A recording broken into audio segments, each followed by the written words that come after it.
setembro. Sejam muito bem-vindos ao Plano Anual de Leitura da Bíblia com Rosânia e Lana. Hoje nós vamos começar o livro de Malaquias. Vamos ao capítulo 1 ao 4. E terminar o Antigo Testamento. Yes! Vamos entrar no Novo Testamento. Coisa boa, vamos lá. O amor de Deus por Israel. Esta é a mensagem que o Senhor Deus mandou Malaquias entregar ao povo de Israel. O Senhor diz ao seu povo: eu sempre amei vocês. Mas eles perguntam: como podemos saber que tu nos amas? Deus responde: Esaú e Jacó eram irmãos. No entanto, eu tenho amado Jacó e os seus descendentes, mas tenho odiado Esaú e os seus descendentes. Eu fiz com que a região montanhosa de Esaú virasse um deserto, e agora as suas terras só prestam para animais selvagens morarem nelas. Se os descendentes de Esaú, isto é, os edomitas, disserem: as nossas cidades estão em ruínas, mas nós vamos construí-las de novo, o Senhor Todo-Poderoso responderá: se eles construírem, eu destruirei. A terra deles será chamada de terra da maldade e de nação com quem o Senhor está irado para sempre. O povo de Israel vai ver isso acontecer e todos dirão: o Senhor é grande e o seu poder vai além das fronteiras de Israel. Deus condena os sacerdotes. O Senhor Todo-Poderoso diz aos sacerdotes: o filho respeita o pai e o escravo respeita o seu senhor. Se eu sou o pai de vocês, por que é que vocês não me respeitam? Se eu sou o Senhor, por que não me temem? Vocês me desprezam, mas mesmo assim perguntam: como foi que te desprezamos? Foi com alimento impuro que vocês me ofereceram no altar. E vocês ainda perguntam: como é que estamos te ofendendo? Pois vocês me ofendem quando acham que tenho o direito de profanar o meu altar. E me ofendem também porque pensam que não faz mal. Me oferecem animais cegos, aleijados ou doentes. Pois procurem oferecer um animal desses ao governador. Acham que ele o aceitaria com prazer e atenderia aos seus pedidos? Eu, o Senhor Todo-Poderoso, falei: agora, sacerdotes, orem a Deus e peçam que ele nos abençoe. Mas será que ele vai atender quando vocês apresentando ofertas como essa? O Senhor Todo-Poderoso diz aos sacerdotes: gostaria que um de vocês fechasse as portas do templo. Assim vocês não acenderiam mais fogo inutilmente no meu altar. Eu não estou satisfeito com vocês. Não vou aceitar as suas ofertas. Eu sou adorado em todos os países do mundo e em todos os lugares queimam incenso em minha honra e me oferecem sacrifícios puros. Todos me honram, mas vocês me ofendem quando pensam que tenho o direito de profanar o meu altar e que os sacrifícios que oferecem não valem nada. Vocês dizem: já estamos cansados de tudo isso, e riem de mim e me tratam com desprezo. E ainda me oferecem um animal roubado e um animal aleijado ou doente. Vocês acham que eu, o Senhor, vou aceitar isso? Maldito seja o mentiroso que me promete um animal perfeito do seu rebanho, mas oferece em sacrifício um animal defeituoso. Eu sou o Rei poderoso, e todas as nações me honram. Eu, o Senhor Todo-Poderoso, estou falando. Capítulo 2. O castigo dos sacerdotes. O Senhor Todo-Poderoso diz: sacerdote, eu estou falando com vocês. Se não obedecerem ao meu mandamento e se não resolverem me honrar, então eu farei cair sobre vocês uma maldição e amaldiçoarei tudo que vocês recebem pelo trabalho que fazem. Aliás, já os amaldiçoei porque vocês não resolveram me honrar. Vou castigar os seus filhos e esfregar na cara de vocês as fezes dos animais que oferecem em sacrifício. E além disso, vocês serão levados para o lugar onde as fezes são jogadas. Assim vocês saberão que eu estou dando esta ordem a fim de que a minha aliança com os sacerdotes, os descendentes de Levi, não sejam quebrados. Sou eu, o Senhor Todo-Poderoso, quem está falando. Na aliança que fiz com eles, eu lhes prometi vida e paz. Fiz o que tinha prometido para que eles me respeitassem. E de fato, eles me respeitaram e temeram. Ensinavam sempre o que era direito e nunca o que era errado.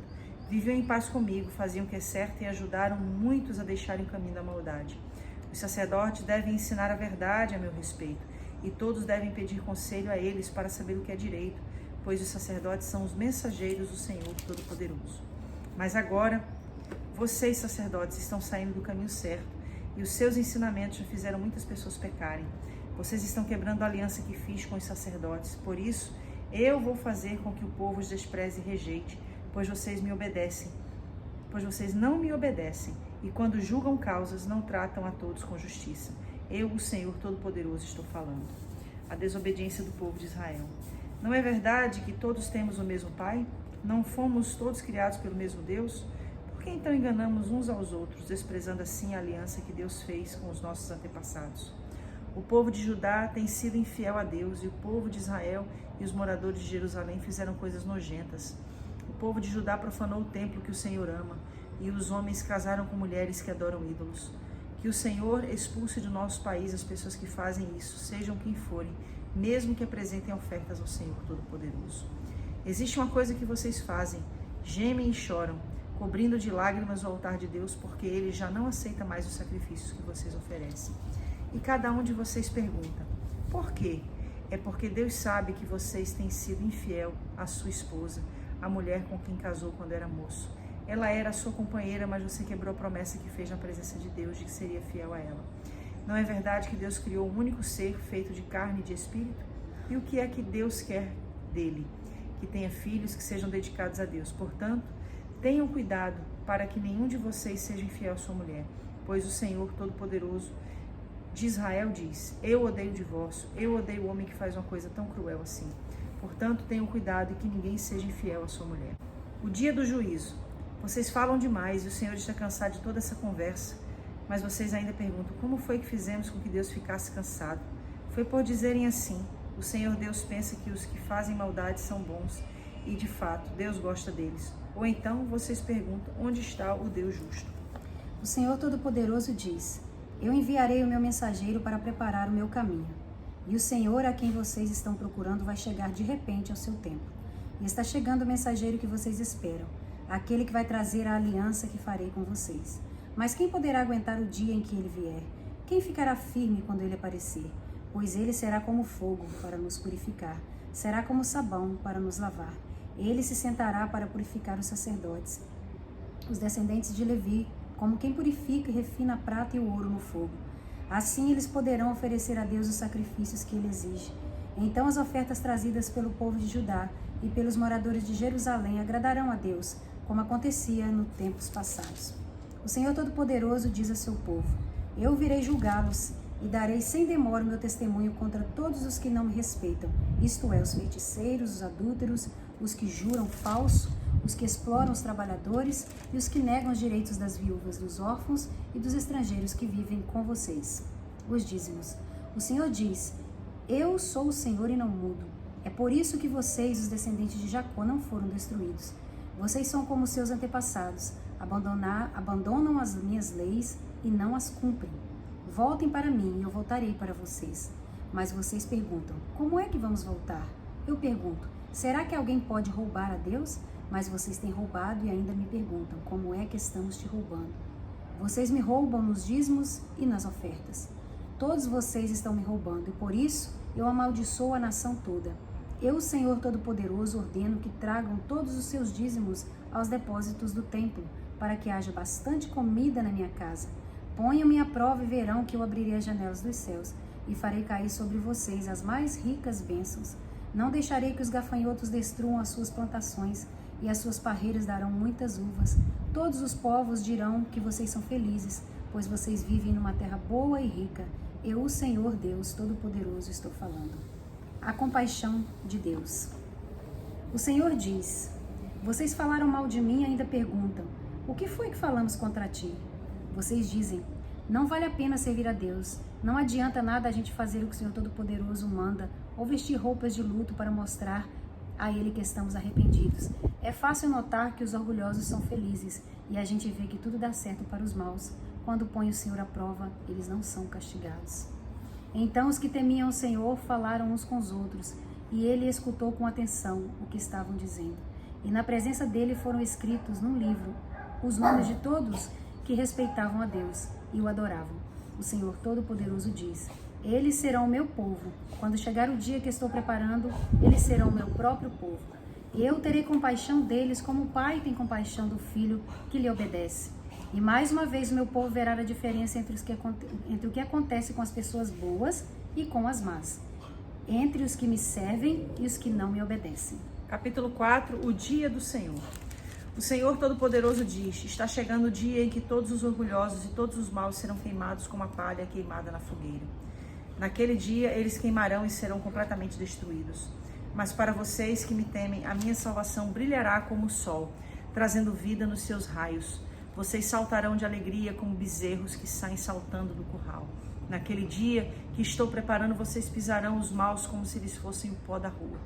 Lembrem da lei do meu servo Moisés, de todos os mandamentos e ensinamentos que eu dei a ele no Monte Sinai, para todo o povo de Israel obedecer. Mas, antes que chegue aquele grande e terrível dia, eu, o Senhor, lhes enviarei o profeta Elias. Ele fará com que pais e filhos façam as pazes, para que eu não venha castigar o país e destruí-lo completamente. Lindo também esse final, né? É o livro do Antigo Testamento, né? Os livros encerram com Malaquias e que palavra maravilhosa. Uma coisa que me chama muito a atenção no livro de Malaquias é essa passagem quando o Senhor fala no capítulo 1, logo, sobre os descendentes de Esaú, né? Ele diz que escolheu a Jacó e os seus descendentes, mas rejeitou a Esaú e os seus descendentes. Aí ele diz assim no versículo 4: e os descendentes de Esaú, isto é, os edomitas, disserem: as nossas cidades estão em ruínas, mas nós vamos construí-las de novo. O Senhor Todo-Poderoso responderá: se eles construírem, eu destruirei. Ou seja, é Deus que nos estabelece. Não existe plano, projeto, não existe nada que a gente possa fazer que venha a dar certo, se não for o Senhor quem venha nos estabelecer. Não adianta a gente programar no nosso coração se Deus não confirmar os planos que há nele.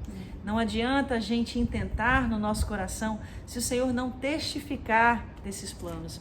É por isso que o salmista, no Salmo 37, verso 5, diz: deleita-te no Senhor e Ele satisfará, Ele concederá o desejo do teu coração. Algumas traduções dizem: agrada-te do Senhor, ou seja, faça com que o Senhor sinta alegria em você.